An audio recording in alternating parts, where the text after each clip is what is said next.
Yeah, well, that's what you want to do with your whole life.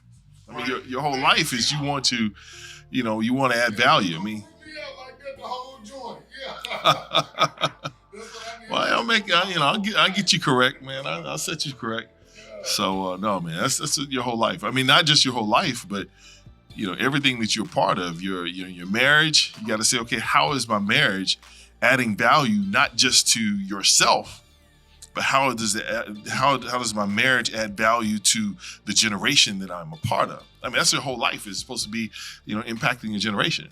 Okay, so how can my marriage bring value to generations and or those around me? Well, I mean, I think we gotta cover some factors before we hit to the marriage part. Okay. So I mean, because when you say marriage, because again, you have to ask, what is the marriage based on?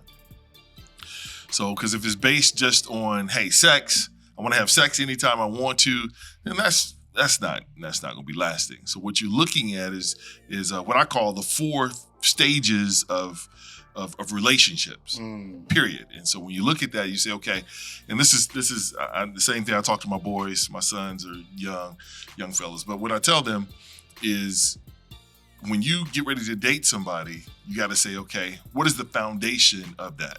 And your foundation should be spiritual and faith. Okay, so that's the foundation. All right, and then if you build on, you got your spiritual and faith part together at the bottom, then your next level is going to be intellectual. Okay, how well do we intellectually reason? So, for instance, Mr. Nita and I, that's my wife, and so we were intellectual. We had businesses and stuff. When we were dating, we had business. Our first daughter was actually the first business that we had, which was Trezell. Wow. And so that was that. And so, but intellectually, she could bounce things off of me. She knew things computer-wise that I didn't. So she enhanced what I already had. And so boom, we were intellectually boom, boom, boom, boom, boom here. I mean, you knew us when we were probably 2-3 years in marriage. I mean, we were in our 20s, but still we were bouncing things off of each other. I mean, we were like boom, boom, boom, because we were just like, wow, intellectually we there. So that's the second level. The third level is going to be social, or socially, or being able to socialize. How well do you, when you're in public, do you go your own way, or y'all are good, your couple, your team, you're unified socially out in public? Everything that you do, there's a cohesiveness there about that. So that's the social. So that's the third level. And then the last one is the physical, which that's the top of the pyramid. Is the physical. So the physical is not just sex only, but it's going to be, do y'all enjoy working out together? Do you do you have fun just doing things together and like that? Are y'all laughing? All that type of stuff. So that laughing part, going to comedy and club and things like that, that's a part of the social too. So. So what we just did, we built a pyramid, 4 stages. You got the foundation, which is the spiritual. We got the next one, which is going to be intellectual. The third one is going to be social. And the last one on top is going to be physical. Okay? So what usually happens in getting to the marriage part, what usually happens when people connect, they connect physically first. So they inverted this pyramid. So they're doing it backwards. That's right. Wow. Yeah. So they physically like, she fine, man, all that. So they're starting with the physical first, which is very small. And then they move from the physical to the next one where, okay, we're cool out in public. We're sociable, man. That's my road dog, all that stuff. So you're social. And then we may get into the intellectual part. Now, a question on the intellectual part. Are you talking about emotional intelligence, or what you? Well, I'm talking that could be a part of it, but more so intellectually. How does that person think, reason? How are they?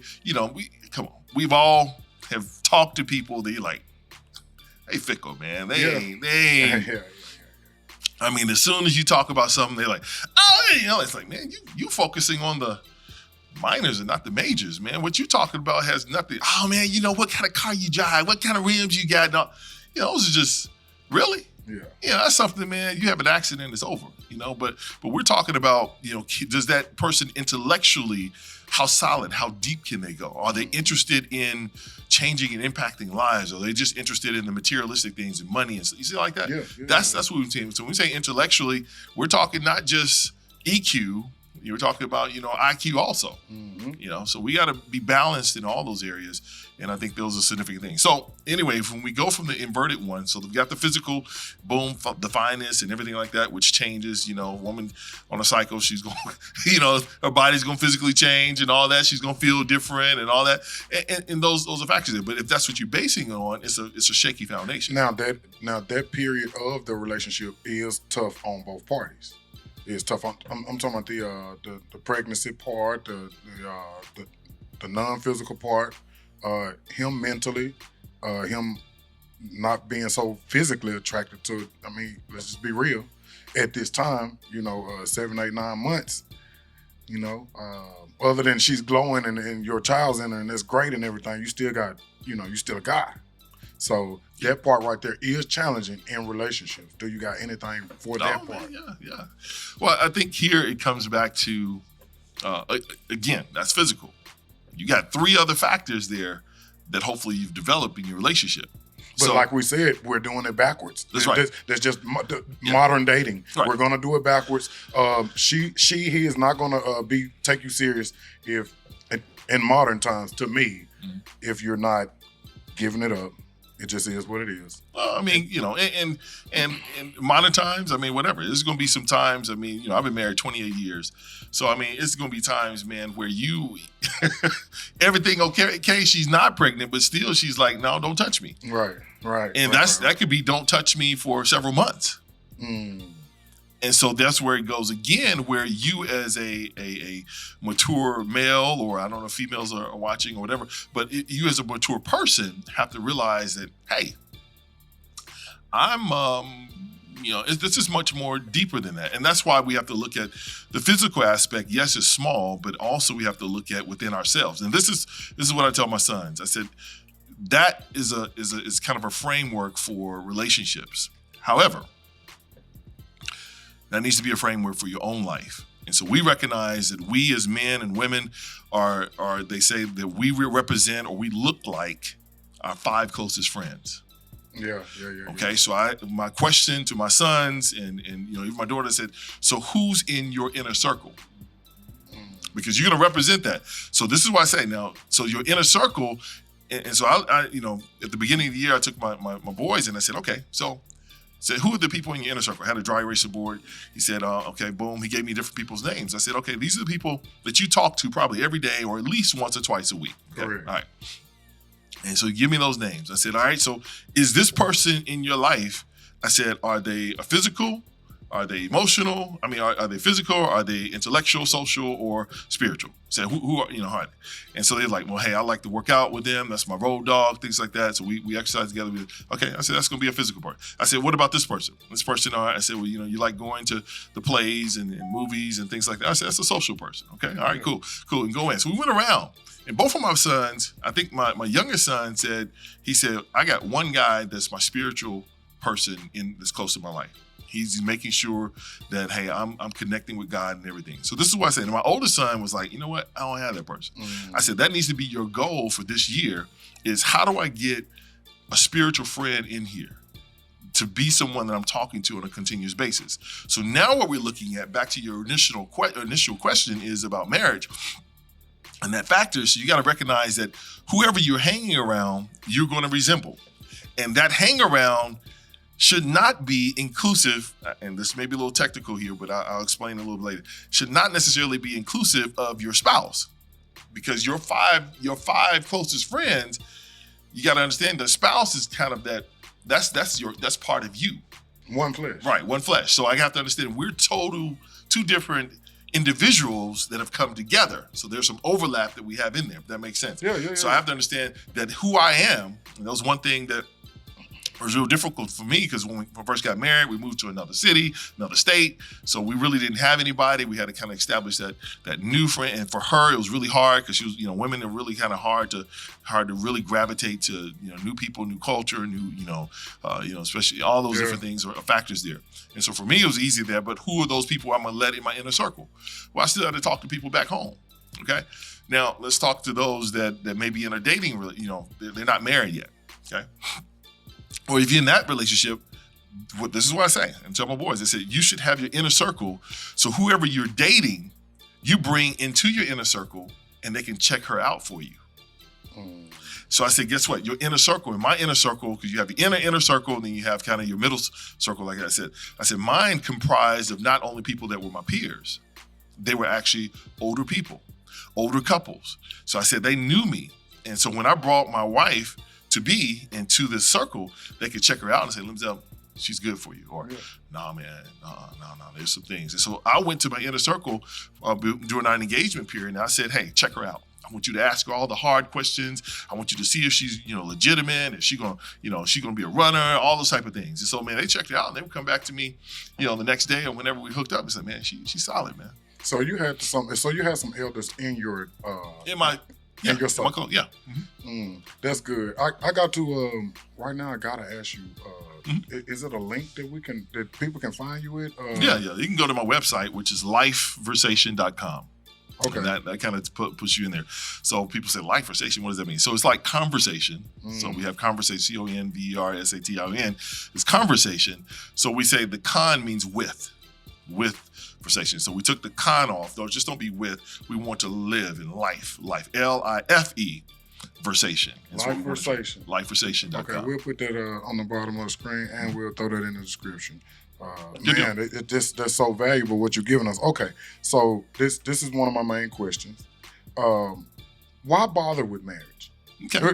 Because nowadays it seems more like a transactional situation, a business situation, opposed to genuine love or the main purpose, which is to recreate, procreate. Because when I met her, she already had kids. When she met me, I already had kids. This is just what's happening 9 times out of 10. People they're already having kids by such a young age that when they meet one another, they already got 1 or 2 kids already.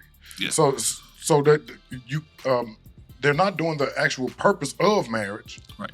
Why even bother? So I think you kind of hit the nail on the head there, because you're looking at the foundational piece of marriage and why do we do it? And so we recognize, if we go here to a biblical perspective, the Bible says back in Genesis, you leave your father and mother and you cleave to your wife. So you're creating, the two shall become one flesh. So you're looking at what is the necessity of this? And so we recognize the structure part of this is saying, hey, we, 2 people are coming together and from 2 separate families, and you're creating a family of your own.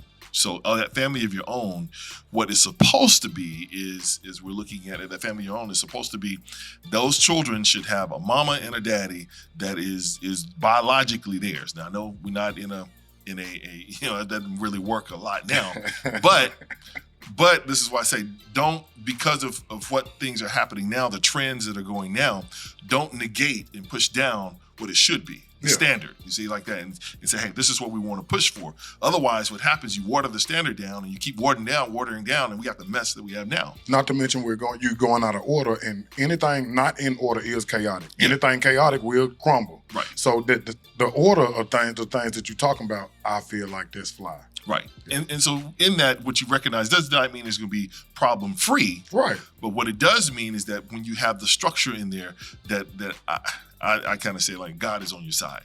When you decide to do it God's way, then when you run into problems, you can always look back to God and say, God, hey, I'm doing it your way.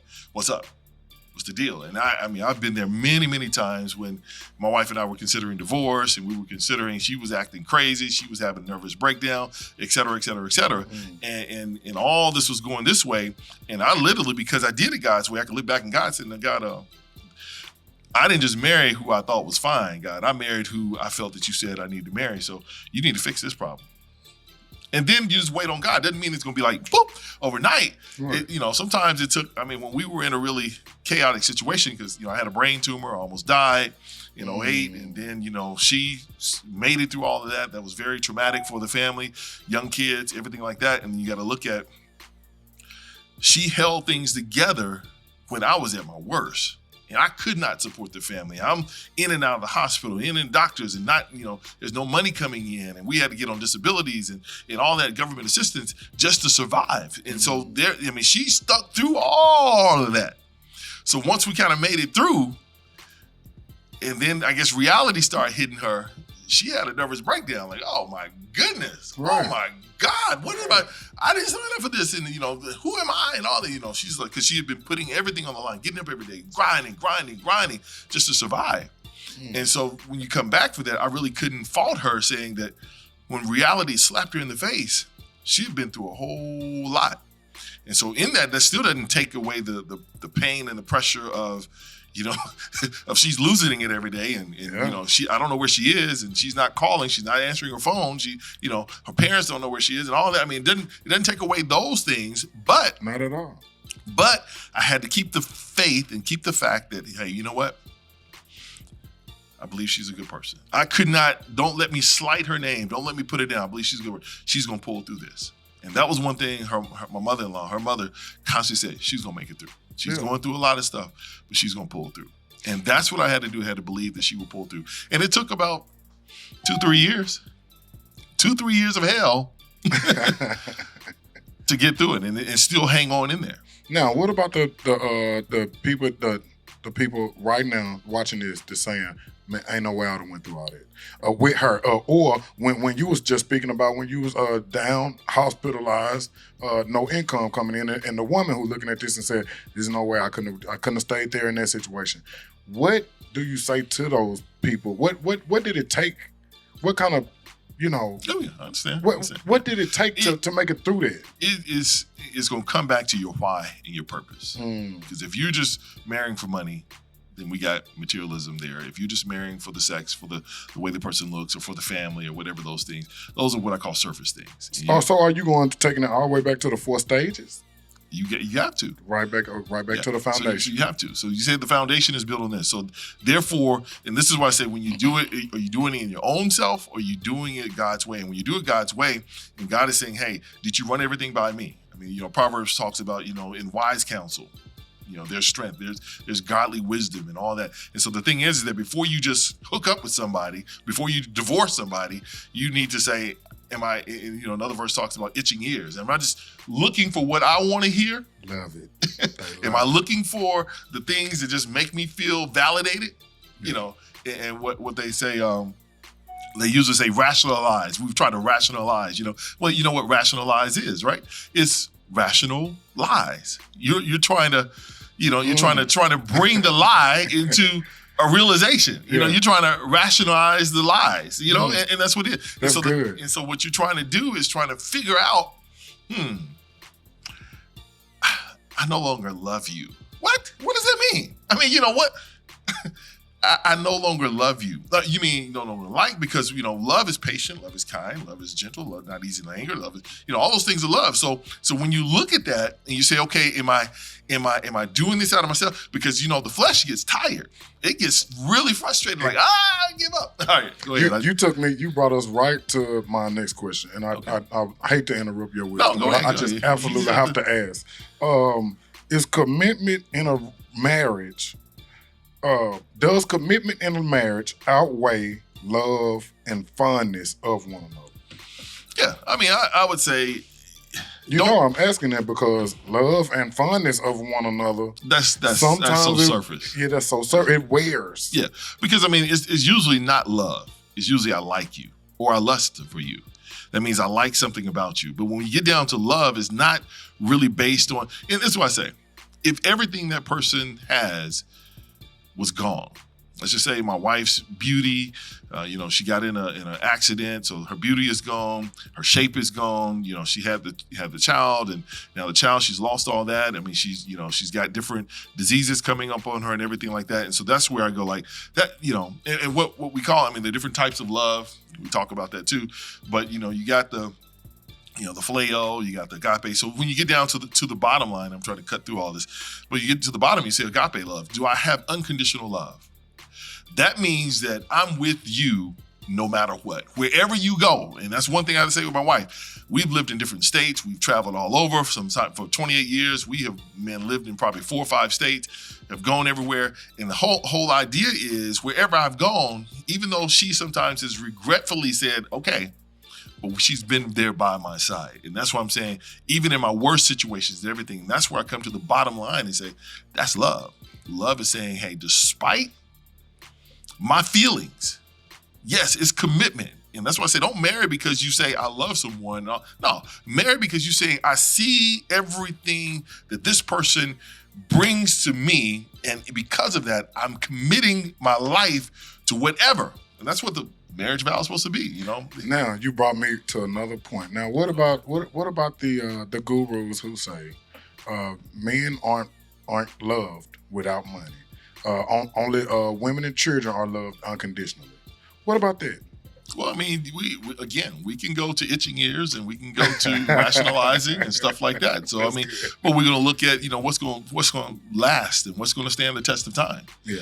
And so, I mean, I think and I was looking at something this morning when you asked me, to do this, I said, well, let's Google this. And to Google, what are the lasting marriages, and I read through some of them and I was like, oh man, that's bogus. That ain't, just make sure that you, try to make them happy all the time.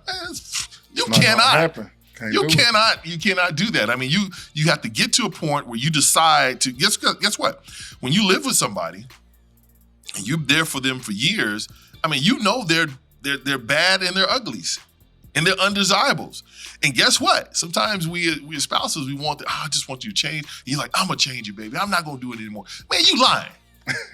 I mean, the thing is, I'm saying is that even though you may try, that's what you're saying you're going to do, some things are just ingrained DNA that you cannot get away from. Yeah. Okay? Yeah. And so if that is ingrained in you, you're telling your wife that there. So the thing is that, let's just say, there's some things, we've been married 28 years, and there's some things that my wife does that I can't stand. But you know what I have to do? It's have to let it roll over. Girl, you so crazy. Yeah. Because she gonna do it. That's who she is. That's right. And so the thing is, and this is one statistic that I thought was really, really neat. And it said, usually the person you marry have 80% of what you need and want. Yeah. And then the 20% is things that you would like to have, but that's it. And so most time people cheat. When they cheat, they're cheating for the 20%. And then if they marry the person they were cheating with, then they recognize they're only getting that 20%. They've neglected the 80%. Yeah. And so I'm like, hey, it's again just being content with where you are, who you are, and saying, hey, I'm going through different phases, different stages, and therefore I'm continuing to grow. So that brings me right to you keep bringing me right to my next questions. I got lack of commitment is the most common reason reason for divorce. In fact, 75% of individuals and couples cited lack of commitment as the reason for their divorce. So that's why I was harping on commitment like that. I think something comes before that. But anyway. No, I want you to elaborate. Yeah. What do you think comes before that? Well, I think the lack of commitment is there, but I think there's things that come before the commitment level. Yes, I think the individual has to say, I'm committed to this. But I think people start off saying, I'm committed. But I think, as time... They might not truly know what commitment even is at that point. That's true. Now, from my research, it says that most people have differences and probably end up divorced because of unspoken expectations. Closed mouth don't get fed. Yeah. So, unspoken expectations and unmet expectations. Unspoken expectations and unmet expectations. So in essence, what I'm thinking is that when I get married, that what I have in my mind, these visual images that I'm gonna have, sex is gonna be this way. And she's like, yeah, sex is gonna be this way. I don't have to do anything. And hey, you're just gonna be rock hard and we can roll for 2 or 3 hours and, all night long. I mean, come on. And then the reality doesn't check in that, hey, after 21, his testosterone starts dropping and he ain't having, hard-ons like he was having, when he was a teenager. And, it continues to go down. And now we talk about medicine and, boom. And so usually, I was listening to a sex therapist. She said, believe it or not, chances are the time that your spouse wants to have sex and you having sex, she said, only happens about 20% of the time. I concur. So when we talk about 20% of the time, again, we're looking at the mindset of, hey, when I want to have sex, my spouse probably does not want to have sex. So when we look at that, we have to look at, if that is the case, then how do we work with one another through that?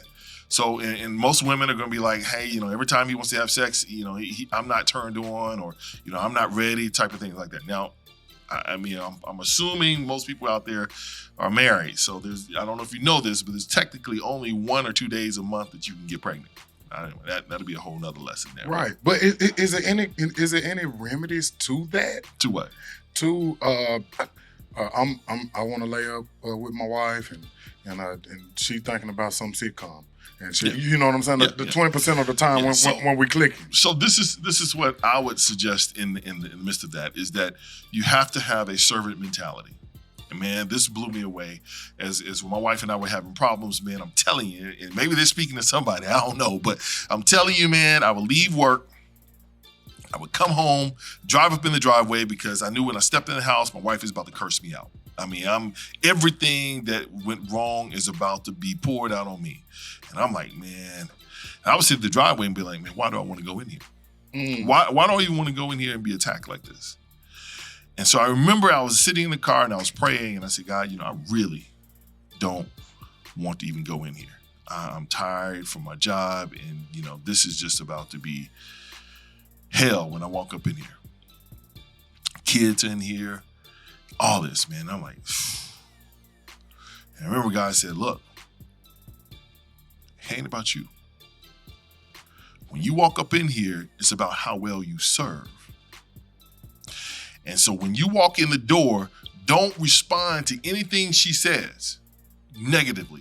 You come back and you appreciate, you show, you do everything. So when I walked in that door, the dishes are not clean. I'm not telling her dishes not clean. I'm washing dishes myself. The food is not done. I'm cooking food. I'm sweeping the floor. I'm washing clothes. I'm doing everything. I'm serving. From the time, God said, the time you walk in the door to the time I lay my head on my bed, I better be serving my family. And that's what broke that thing, because I'm coming in, when you come in with the mentality of the dish is not clean, you have been home, what's going on, all this, man, you coming in with all this stuff, and you bring in the spirit of just total grief and animosity and bitterness and all that. You bring it into your house. When you're the man and God requires you the man, hey, take headship.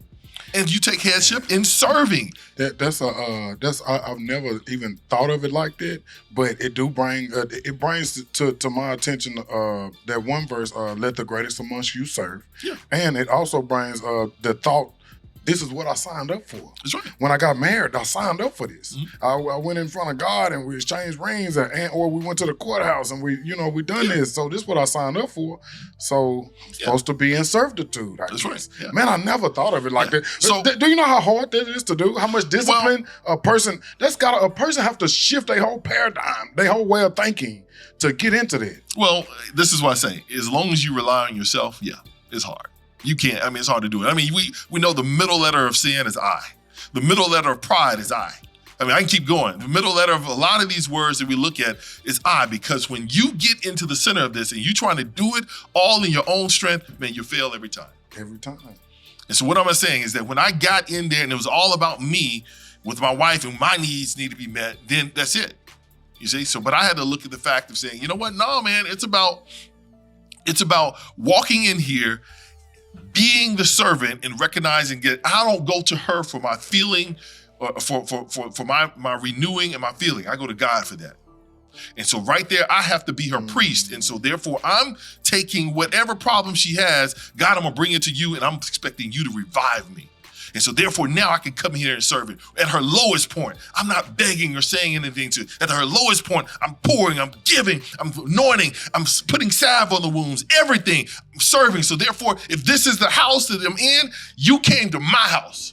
And when you came to my house, I want my house clean, I'm gonna clean it. Or I'm gonna get a maid to clean it for us. This sounds like you're going right by the good book. That sounds like some Abrahamic stuff that people just don't do anymore. Look, we got about 30 seconds left. Do you got anything for the people as far as the reasons that they should stay in a marriage? Well, I would say, if you're getting abused, I don't condone that. If you're getting beat and hit, I think those things are not there. But if the person is trying and sincerely has a heart to want to make it work, My thing is that be quiet. See what is going on. Just sometimes time. Sometimes we want things to happen so fast. We're thinking it should happen in our own time spectrum and everything like that. My thing is take patience. Find people that are. We went to probably hundreds of counselors. I mean, that's probably far-fetched, but we probably went to at least. I mean, realistically.